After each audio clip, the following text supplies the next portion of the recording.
السلام علیکم ورحمۃ اللہ وبرکاتہ۔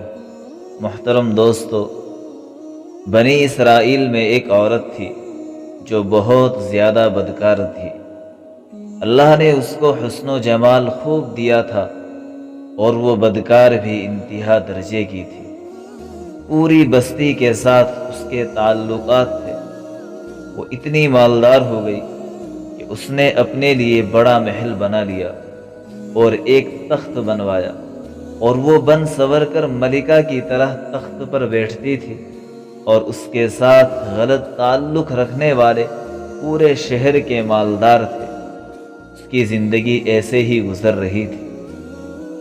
ایک مرتبہ کیا ہوا کہ وہ اپنے گھر کا دروازہ کھول کر تخت پر بیٹھی ہوئی تھی۔ قریب کسی اور بستی کا نوجوان تھا جو بڑا نیک تھا، عبادت گزار تھا۔ وہ ادھر سے گزرا اور گزرتے ہوئے اچانک جو اس کی نظر اٹھی تو اس عورت پر جا پڑی، اور اس عورت کی ایسی تصویر اس کے دل میں چھپی کہ وہ آگے تو چلا گیا مگر اس کا دھیان ادھر ہی بھٹکتا رہا۔ پھر وہ مراقبے میں، ذکر میں، تسبیحات میں، تلاوت میں جب بھی بیٹھتا تو اس کا دل ہی نہیں لگتا تھا۔ اس نے روزے بھی رکھے، نماز بھی پڑھی، دعائیں بھی مانگی، لیکن اس کا خیال اس کے دل سے نکلتا ہی نہیں تھا۔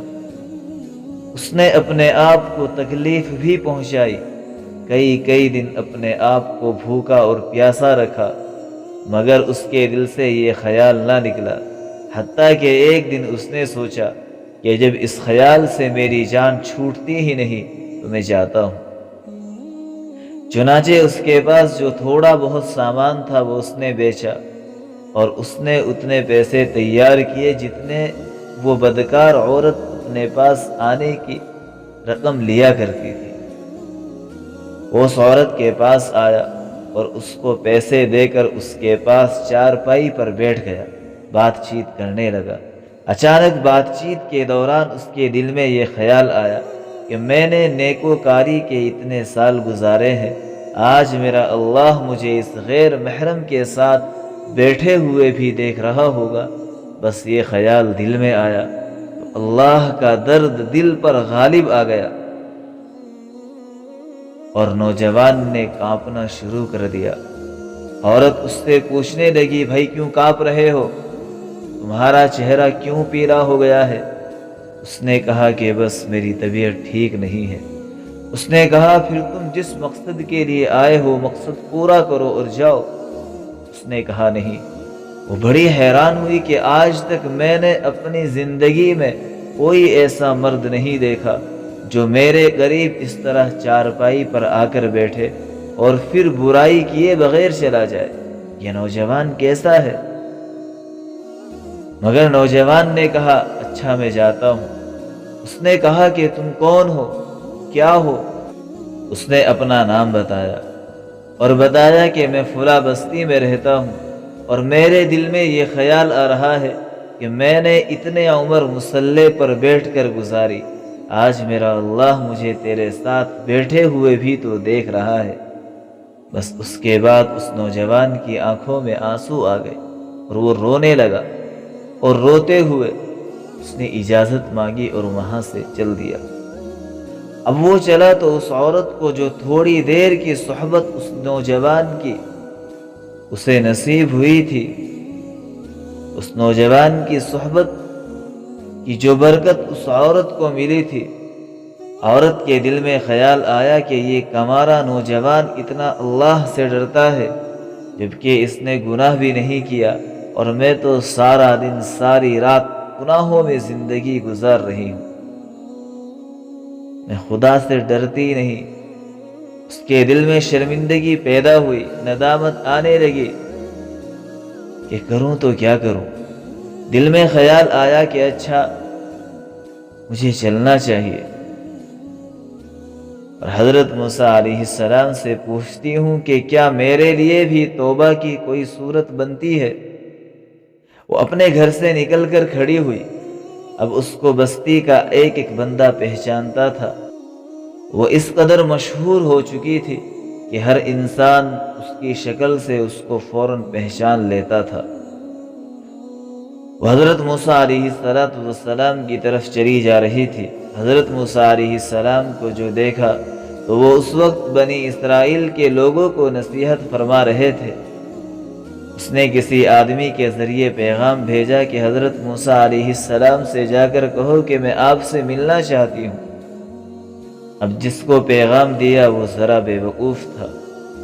کچھ پیغام پہنچانے والے بھی تو ذرا بے وقوف ہوتے ہیں، اس کو ڈھنگ ہی نہیں آتا تھا کہ پیغام کیسے پہنچانا چاہیے۔ اس خدا کے بندے نے سیدھا جا کر سب کے سامنے کہہ دیا کہ حضرت آپ سے فلاں عورت ملنے آئی ہے۔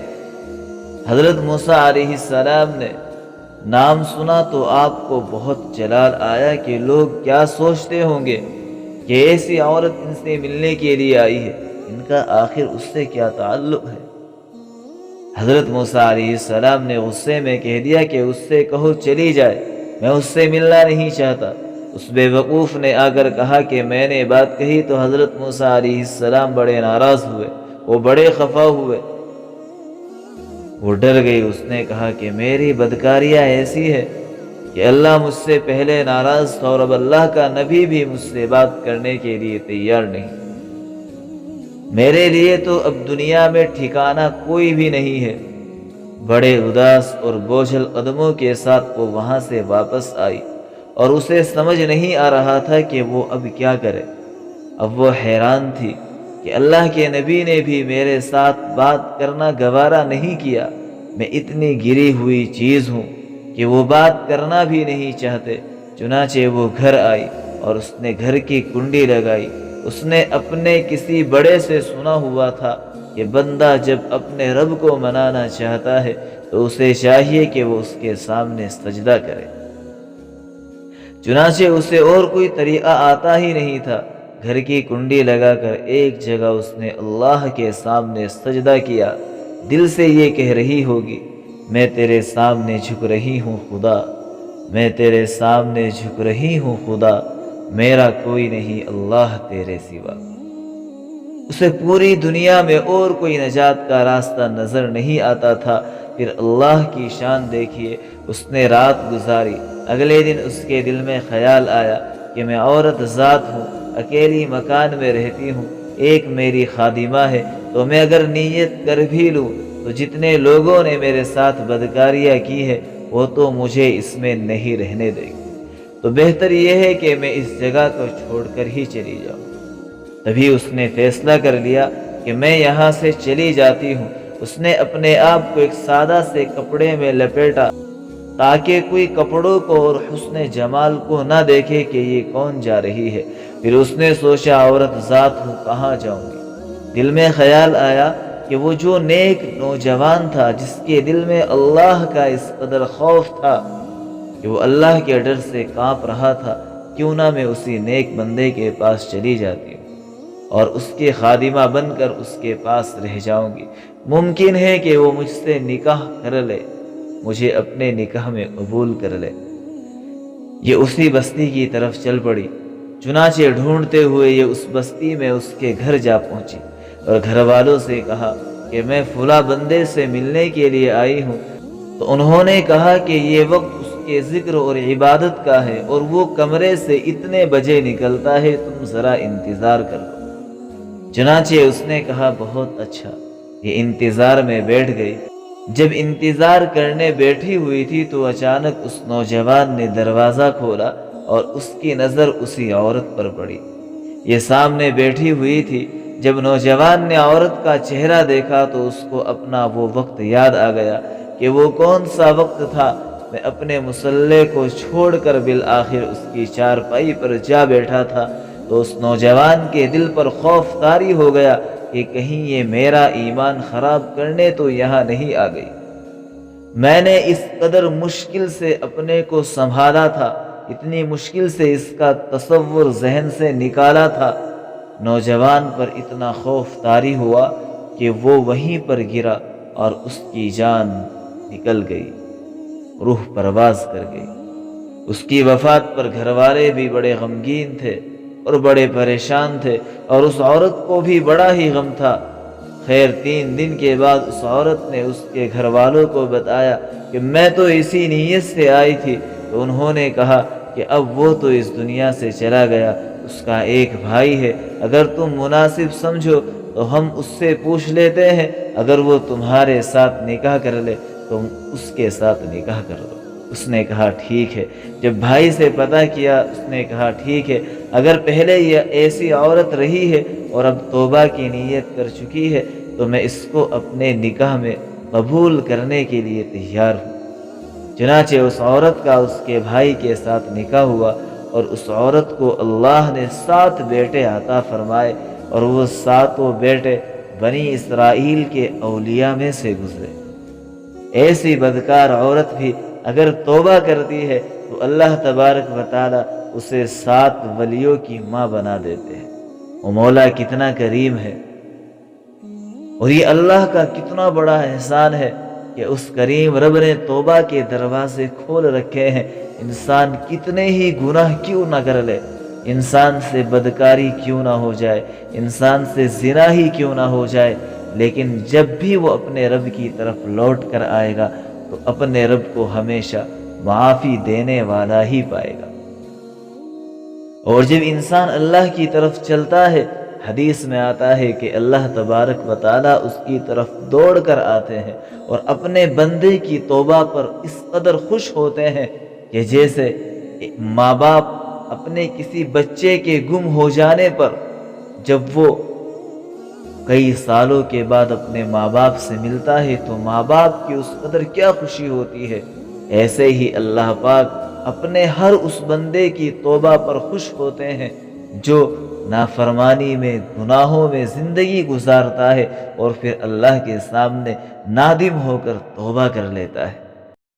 میرے بھائی اور میری بہن، اگر ہم کسی گناہ کے اندر مبتلا ہے یا ہم سے کوئی گناہ ہو چکا ہے تو ہمیں چاہیے ہم اپنے رب سے توبہ کریں، اپنے اللہ کو منائے، اسے راضی کرنے کی کوشش کرے۔ دیکھے اللہ نے ایک زانیہ عورت کو، ایک بدکار عورت کو جو ہر وقت زنا کے اندر مبتلا رہتی تھی، جس کی زندگی زنا کے اندر گزر رہی تھی، لیکن جب اسے احساس ہوا تو اللہ تبارک و تعالیٰ نے اسے 7 ولیوں کی ماں بنا دیا۔ صرف توبہ کی برکت سے اللہ نے اسے ایسے 7 بیٹے عطا کیے جو بنی اسرائیل کے اندر آگے چل کر وقت کے بڑے ولی بنے۔ اس لیے اگر کوئی بھی بھائی یا کوئی بہن کسی بھی گناہ کے اندر مبتلا ہے، ابھی اللہ نے ہمیں چند سانسیں دی ہے، ہمیں زندگی دی ہے، ہم اس زندگی کے اندر ان چند سانسوں کی قیمت کو سمجھ کر اپنے رب کے سامنے توبہ کرے، اللہ سے معافی مانگے اور ان گناہوں کو چھوڑنے کی پوری کوشش کرے، اور اللہ سے اس بات کی توفیق مانگتے رہے کہ اے اللہ ان گناہوں سے، ان نافرمانیوں سے، ان معصیت کی ذلتوں سے اے اللہ میری حفاظت کرو۔ اللہ تبارک و تعالی ہم سب کو ہر چھوٹے بڑے گناہ سے محفوظ فرمائے۔ Subscribe Maulana Farman Naseem to get more videos.